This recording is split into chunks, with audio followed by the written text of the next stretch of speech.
Hello and welcome to AUCTV. I am Mariam Sadiq, and this is this week's news bulletin. Today we will be addressing 3 on-campus stories: AUC celebrating hair addicts, how the library is tackling the age of digitization, and the media forum that took place on campus. Last Sunday, the Students' Union, in partnership with the hair addicts, hosted an event titled AUC Hair Addicts. The event came with the hopes to encourage the AUC community, more specifically students, to celebrate their natural hair and wild curls. One of the event's main goals was to introduce the students to a variety of indie hair care brands. The event welcomed several brands, so the students had the option to pick and choose as they please. The event took place by the Forum Palms in front of the Jamil building. It lasted from 11 a.m. to 5 p.m., but the crowd was most intense during assembly hour. Across the 4 Palms, the library has some serious issues to tackle.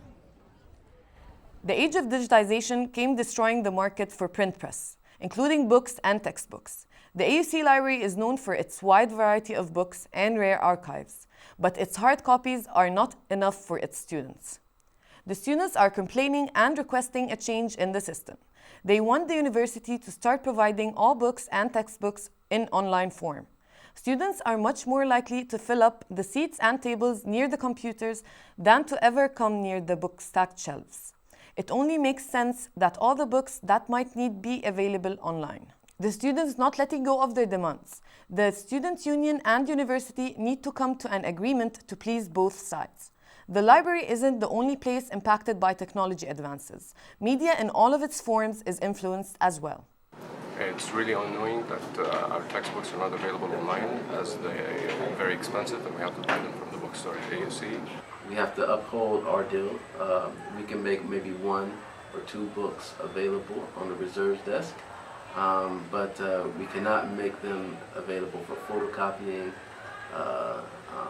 or reproduction of any type. On March 10th, AUC hosted the GAP Centennial Media Forum.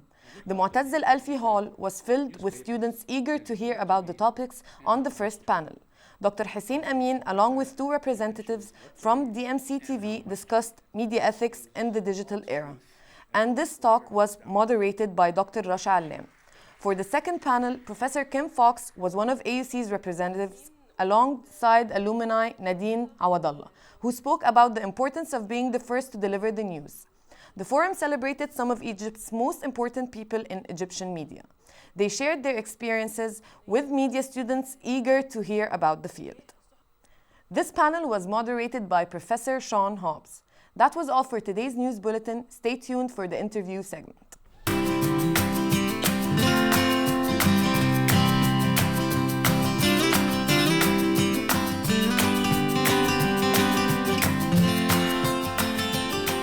Joining me in the studio today is the fundraising chairperson, Ahmed El-Batarni. Welcome, Ahmed. Welcome. So what are the future plans of the SU? We're having 2 types of plans. The first one is the long term, which is we're always working to defy all the barriers with the students and destroying all the limits with the students to communicate better with them and satisfy their needs in a better way. And the second one is the short term, which is the part of the operational part.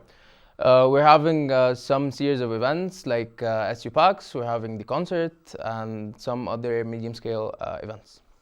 Okay, so how does the Student Union tackle students' needs?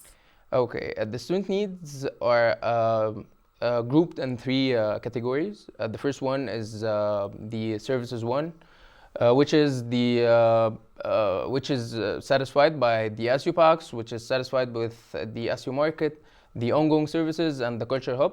The second one is the representational one, which is the most important. We're having so many channels to work with the students to satisfy their needs in tuition fees, the problems in the tuition fees, the academic problems, and some other problems. Third one is the entertainment, which is summarized in concert, some events like we're having a competition today in PUBG, for example. and some other medium scale to small scale events. Okay, thank you. So how can the SU create a stronger connection with the students? We're always working with the students in touch. We're working with them in touch. And I go and talk with different students and know what are the problems they face in university, tuition fees or academic problems or some cases. That's mainly how we get in touch with the students. Yeah. Okay, and how do you balance between your work as a full-time university student and as a fundraising chairperson? Actually, fundraising chairperson, the work just ends in the morning. I just study in the evening, and that's it. Yeah. Thank you for joining us, Ahmed. It was a pleasure having you. Thank you. That concludes today's interview as well as this week's news bulletin. I am Mariam Sadiq, and thank you for watching us.